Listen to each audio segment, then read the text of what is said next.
Hallo liebe Nähfreunde! In diesem Video nähe ich mit euch ein luftiges Kaftankleid. Das perfekte Teil für den Sommerurlaub und für den Strand.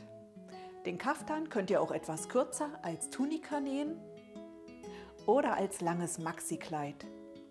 Bevor ich euch gleich zeige, wie unter anderem der V-Ausschnitt mit Kellerfalte genäht wird, abonniert noch meinen Kanal und aktiviert das kleine Glöckchen, um immer sofort zu erfahren, wenn es hier ein neues Nähvideo gibt. Also bleibt dran!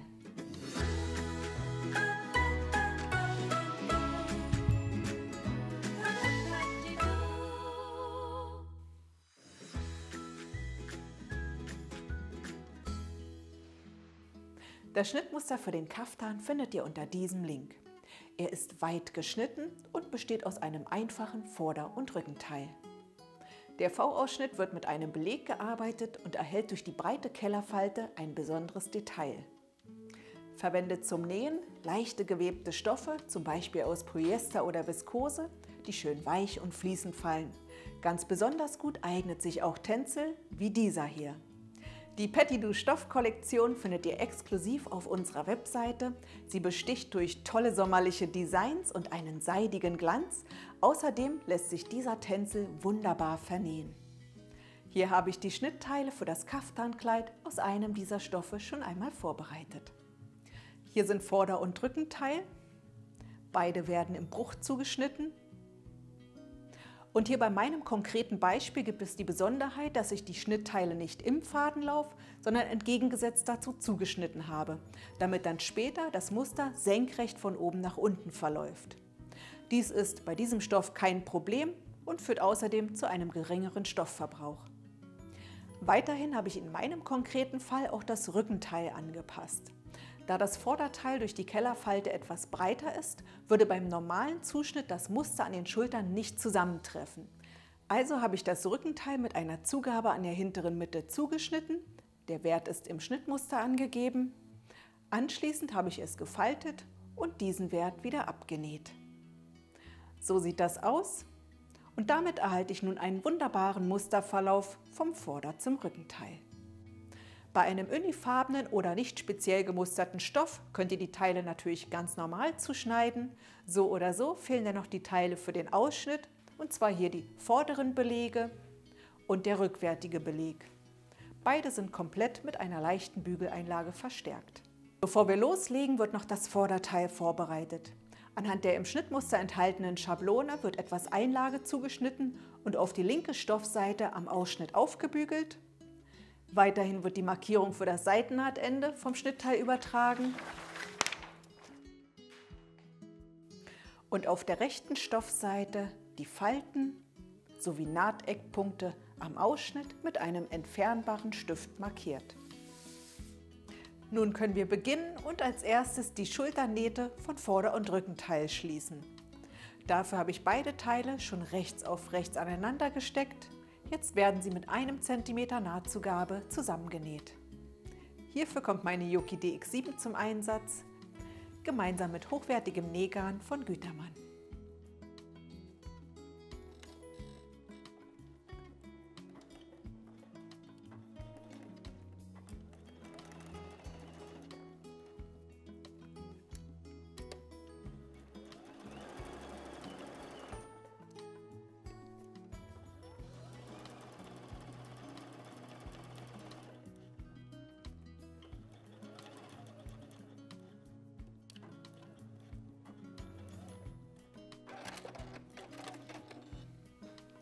Beide Schulternähte sind geschlossen. Jetzt können wir die Nahtzugaben mit der Nähmaschine und einer Zickzacknaht oder mit der Overlockmaschine versäubern. Ich verwende dafür meine MO2000 von Juki und habe hier weiches Bulky-Lock-Garn von Gütermann eingefädelt. 3 Kohlen sind hier völlig ausreichend, da wir zum Versäubern der Nahtzugaben nur mit einer 3-Faden-Overlocknaht arbeiten.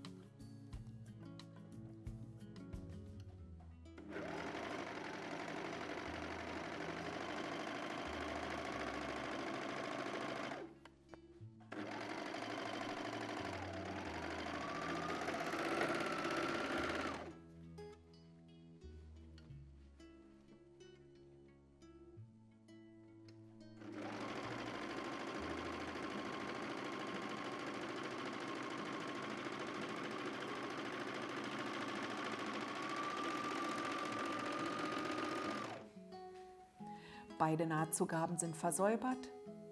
Hier habe ich sie bereits ins Rückenteil umgebügelt. Weiter geht's mit dem Ausschnittbeleg. Bei den vorderen Belegen liegt die schräge Kante jeweils unten. Hier oben wird der rückwärtige Beleg rechts auf rechts angelegt und jeweils mit 1 cm Nahtzugabe angenäht. Anschließend werden die Nahtzugaben auseinandergebügelt und die Belegaußenkante sowie die schrägen Kanten mit Overlock oder Zickzacknähten versäubert. Wenn ihr eure Innenseite noch einen Tick sauberer haben wollt, könnt ihr außerdem die Außenkante 7 mm breit umbügeln und an den vorderen Belegen knappkantig annähen. Der hintere Beleg wird dann später am Rückenteil festgenäht. Den vorbereiteten Beleg stecken wir jetzt rechts auf rechts am Ausschnitt fest. Hier an den Ecken habe ich mit jeweils 1 cm Abstand die Endpunkte markiert und stecke jetzt diese genau mit den Markierungen auf dem Vorderteil zusammen.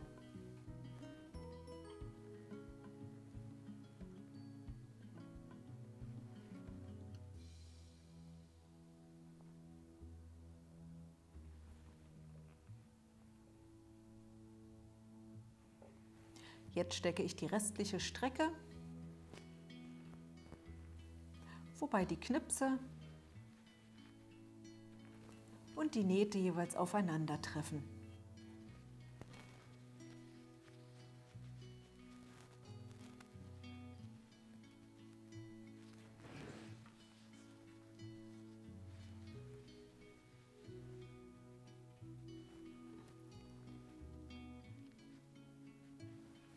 Nun wird der Beleg hier unten beginnend bis zur anderen Seite herum angenäht. Ich beginne genau an dem Punkt und verriegle den Nahtanfang sorgfältig.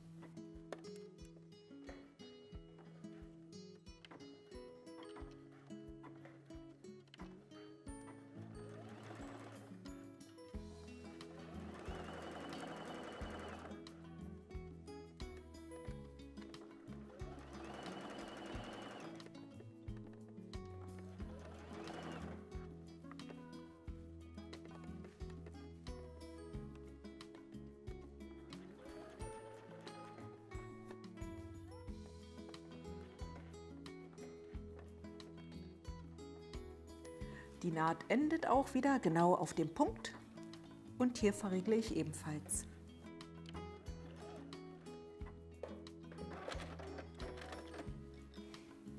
Der Beleg ist angenäht und ich habe ihn hier bereits zum Ausschnitt hin umgebügelt. Nun können wir die Nahtzugabe noch flach steppen, das heißt, wir nähen knappkantig neben der ersten Naht noch einmal entlang. Ich beginne mit der Naht 1,5 cm von der Kante entfernt.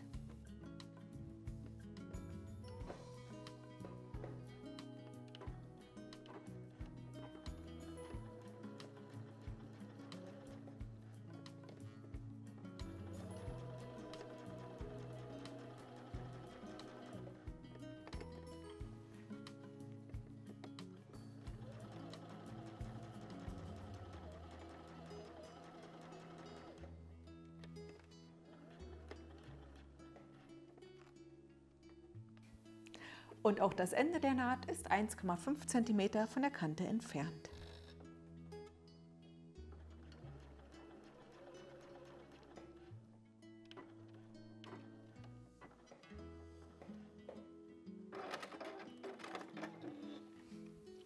So sieht das jetzt aus. Für den Feinschliff kürzen wir jetzt noch die Nahtzugabe des Belegs. So erhalten wir einen stufigen Übergang, der sich beim Bügeln nicht auf die rechte Stoffseite durchdrückt.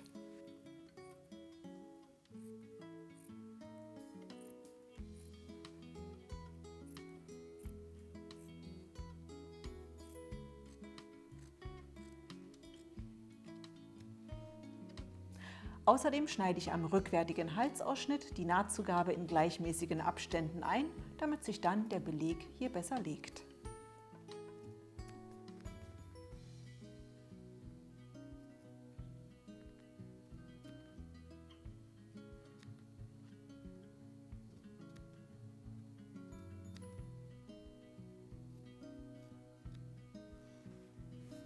Hier unten am Ausschnitt wird die Nahtzugabe von den Ecken ausgehend schräg genau bis zum Nahtende ganz vorsichtig eingeschnitten.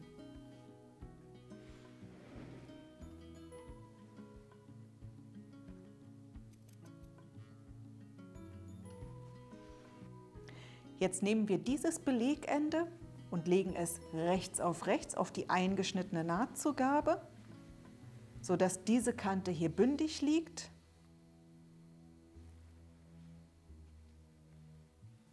Und die Belegkante genau auf das andere Nahtende trifft. Dieses Stück nähen wir zusammen.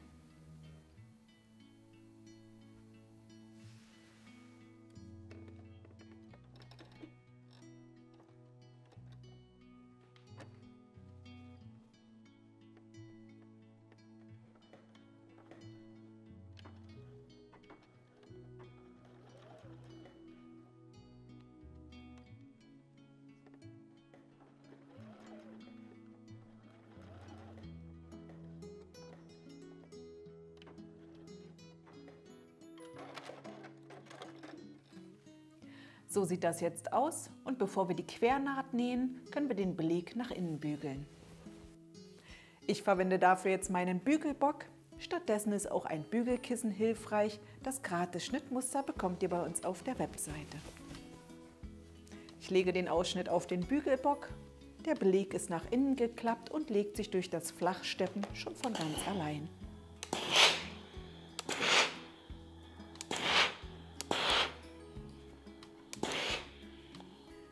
Hier am Übertritt, also bei dieser kleinen Ecke, bügle ich schon ganz leicht die Falte ein.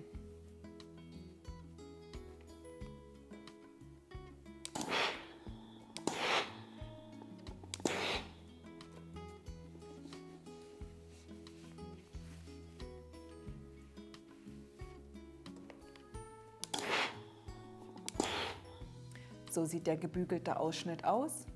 Jetzt kann ich die leicht fixierte Falte hier auf den Punkt legen und achte darauf, dass die Falte nach unten, also zum Saum hin, genau senkrecht verläuft.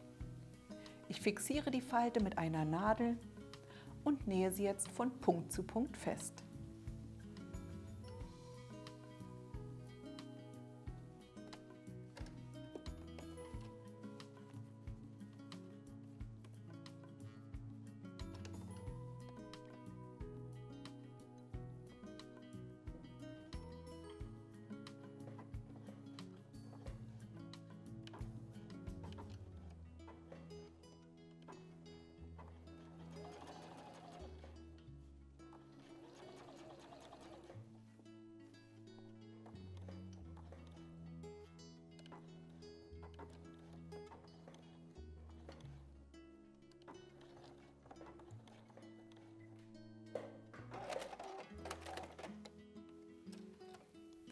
So sieht die Naht aus.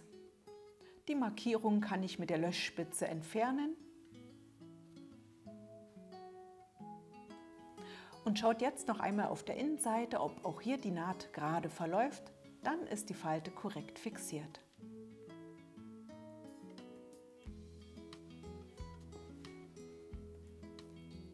Jetzt wird noch der rückwärtige Beleg fixiert. Dafür habe ich den Kaftan schon einmal aufgeklappt und ihn am Rückenteil mit Nadeln festgesteckt. Nun nähe ich ihn knappkantig an.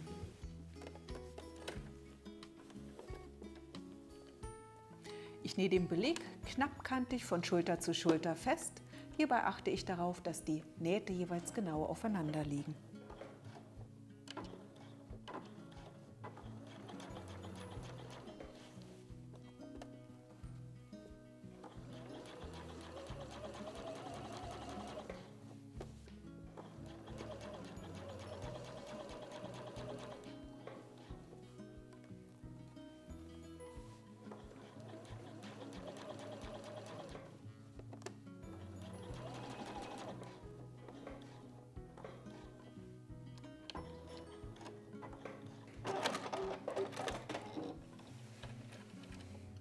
Damit ist der Ausschnitt fertig und auch auf der Innenseite schön sauber verarbeitet.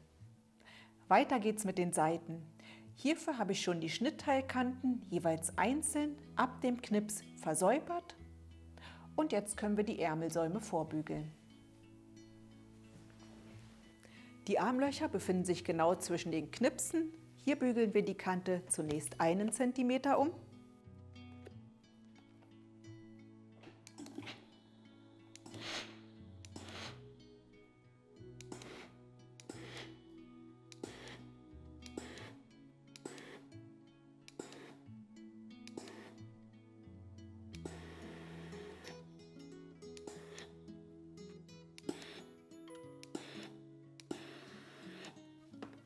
Und dann noch einmal 2 cm.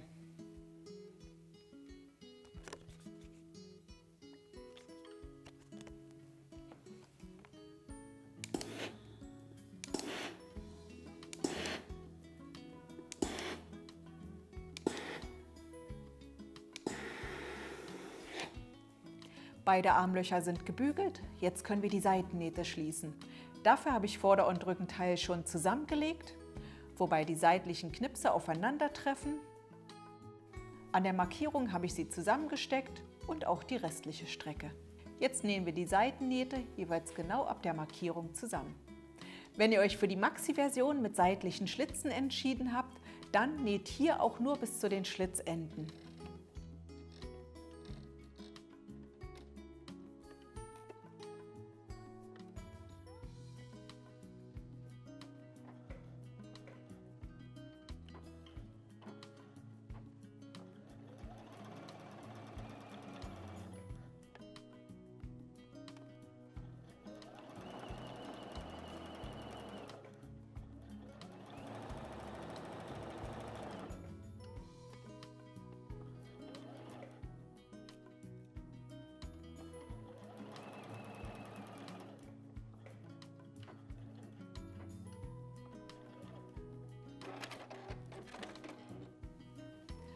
Beide Seiten sind geschlossen. Die Nahtzugaben habe ich auseinander gebügelt und hier mit einem Übergang zum Ärmelsaum. Bei der Maxilänge mit Schlitzen könnt ihr hier auch gleich am Vorder- und Rückenteil die seitlichen 2 cm breiten Zugaben umbügeln. Den Kaftan habe ich jetzt gewendet und die Ärmelsäume von rechts festgesteckt. Nun nähe ich von der Seitennaht aus schräg und dann mit etwa 1,8 cm weiter, sodass ich die Kante auf der Innenseite auch gut treffe.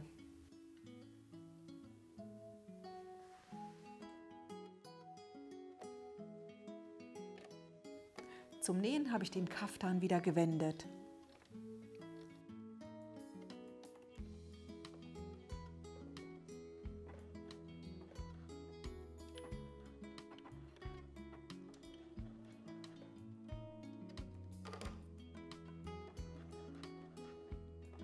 Und jetzt um die Ecke.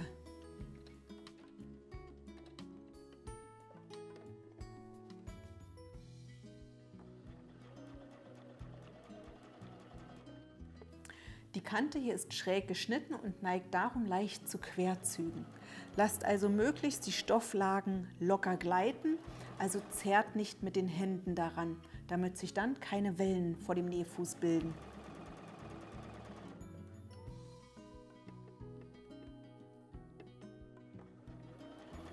Um die Kante auf der Rückseite gut zu treffen, könnt ihr sie erfühlen und im Zweifel lieber mit etwas weniger Zugabe nähen.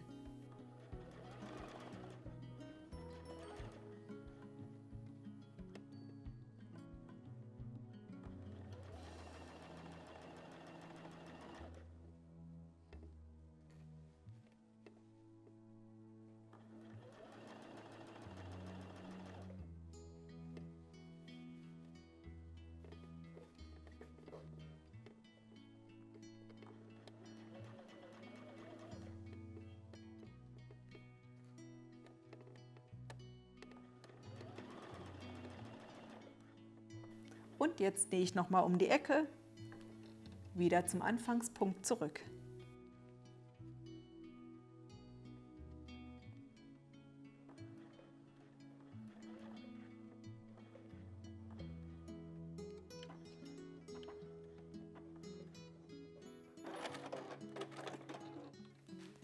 Die gesäumten Armlöcher sehen jetzt so aus. Sollten sie doch noch etwas wellig sein, könnt ihr dies mit Bügeldampf beseitigen. Bei dem Kaftan mit Schlitzen werden diese jetzt auf die gleiche Weise genäht, nur dass hier die Ecke nicht zu Beginn, sondern auf der Mitte der Strecke ist. Jetzt fehlt noch der Saum. Macht am besten eine Anprobe, um zu schauen, ob euch die Länge gefällt oder ob ihr sie noch kürzt. Dann wird die Kante 1 und 2 cm umgebügelt, mit Nadeln festgesteckt und dann entweder innen knappkantig angenäht oder von rechts mit 1,8 cm Abstand zur Kante. Jetzt noch das Sonnenhütchen auf und die selbstgenähte Tasche gepackt. Los geht's an den Strand. Ich wünsche euch viel Spaß beim Nachnähen und würde mich sehr freuen, wenn ihr mir in den Kommentaren eure Sommernähpläne verratet. Ansonsten lasst mir gerne einen Daumen nach oben da und ich sage Tschüss, bis zum nächsten Nähvideo.